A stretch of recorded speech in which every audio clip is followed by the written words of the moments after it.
Right, yeah, it's great to be here today, and thank you so much to the organisers. It's really nice to have such a wonderful group of people working for nature in our city, and I'm here today to talk a little bit about Newcastle Nature Networks, which is a project working across the city of Newcastle to restore habitats for nature, funded by the UK government's Species Survival Fund.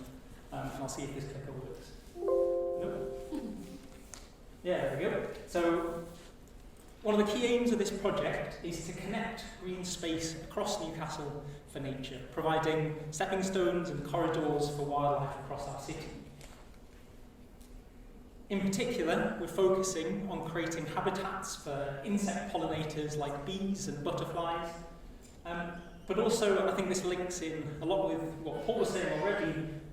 We're working to foster closer links between organisations that are managing green space for wildlife in our city, to create a kind of more joined up approach to wildlife conservation in Newcastle.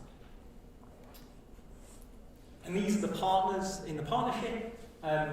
What was Urban Green Newcastle, managing Newcastle City Parks, now Newcastle City Council Parks and Allotments. The Natural History Society of Northumbria, managing Gosford Nature Reserve.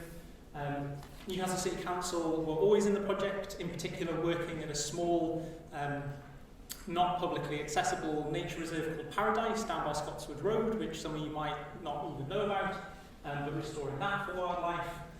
Northumbria University providing a really interesting and key role in assessing the impact of all the work we're doing on insect pollinators to see what uplift that creates, both this year and in the long term once the project is finished. We're also working with Northumberland Wildlife Trust, who manage a number of reserves across the city, Ousburn Farm and Ousburn Trust, who manage sites down at the lower Ousburn by the Tyne, and also Scotswood Community Garden, who are doing really great work, both growing pollinator-friendly, nectar-rich plants for parks and Gosford Nature Reserve, but also doing some really great work with communities as well in the West End of Newcastle. And together, the work of these partners creates, I hope you can see, some really nice corridors and stepping stones across Newcastle, from Tyne Riverside Country Park out in the west, in a kind of corridor along the Tyne to Walker Riverside in the east, and then heading north along the kind of Ousburn tributary up to Gosford Nature Reserve, and then further even to Havana Nature Reserve and Big Waters. And this project as a whole really follows on from and expands on the Beelines North East project, which was a project that was collaborative between Urban Green Newcastle in the parks and the Wildlife Trust to provide kind of nectar sources for insect pollinators and also to engage communities in nature, in particular school and youth groups. So what's some of the work that we've been doing over the last year of this project? Well, we've been restoring habitats for priority butterfly species. And actually the work at Paradise down by Scotswood Road is a key example of that. So we're kind of cutting back the scrub, seeding with a wildflower mix, and that should bring back hopefully butterfly species like dingy skipper, which have kind of started to be lost from that site because of the kind of degradation of that habitat. We're also working to increase nectar resource in public parks, in particular with Scotswood Community Garden, doing such a great job of growing up some really wonderful nectar-rich plants in their polytunnels and greenhouse, and hopefully this video will play. And this really gives, it's so nice going in there, it's absolutely buzzing with life in the summer. And they've gone into our parks and hopefully increased nectar resource for insects. We've also been planting bulbs to provide a kind of early spring nectar resource,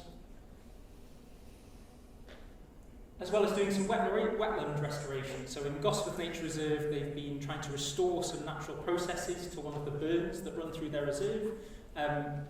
This should help reduce pollutants going into the SSSI, the Site of Special Scientific Interest.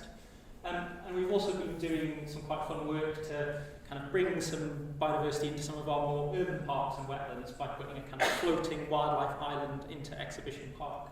And I was actually there this morning, this is just a photo from today, helping kind of replant it up because it's been great for the birds to have a little safe place to be, but they've eaten all the plants and used it all as nesting material, so we're hoping that it'll be looking a bit better next year having replanted it today. We're also doing some work removing invasive species across different sites, one really exciting part of this project is the Wildlife Trust are trialling a rust fungus from the Himalayas and using that as a kind of pathogen, a biocontrol of the Himalayan balsam to reduce its vigour and knock it back in a way that doesn't take hundreds of hours of people pulling it up every year. So we're really looking forward to kind of seeing the results of that, and so far it seems to be successful, which is really exciting. We're also doing some woodland management for biodiversity and resilience across these different sites.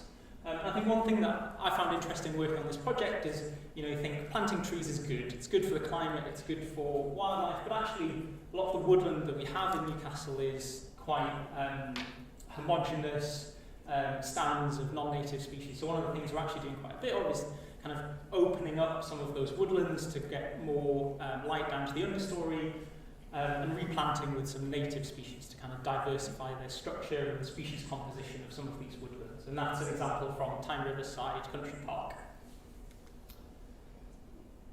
And similar work going on at Gosforth Nature Reserve. We're also doing some meadow and heathland restoration, particularly at Tyne Riverside Country Park and Havana Nature Reserve. And these are some pictures of some recent work. So removing kind of the grassland arisings. We've actually taken 40 tonnes of hay off these sites over the past couple of weeks, and by reducing the nutrients on those sites and by then seeding with wildflowers, we're hoping to really diversify these grasslands and bring them back to what they should be.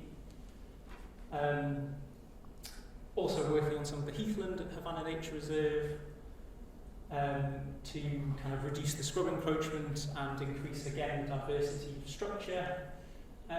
And also engaging people with nature is a really key part of this project. So that's through increasing kind of access to some of our sites so that people can access nature more easily, but also some of the great community events that have been going on at Scotswood Community Garden. So this was part of their kind of autumn activity day, looking at hibernation, and kids were making hedgehogs. And also working with charities across Newcastle like Planet Action Street Arts to kind of bring an art element to engage people in nature at these events, and looking forward to them joining us at our Allotment and Garden Festival on Sunday. So that's it from me. If anyone has any questions, I'm happy to answer them now, or well, probably not time now, but later on there's my email address and a QR code if anyone wants to find out a bit more.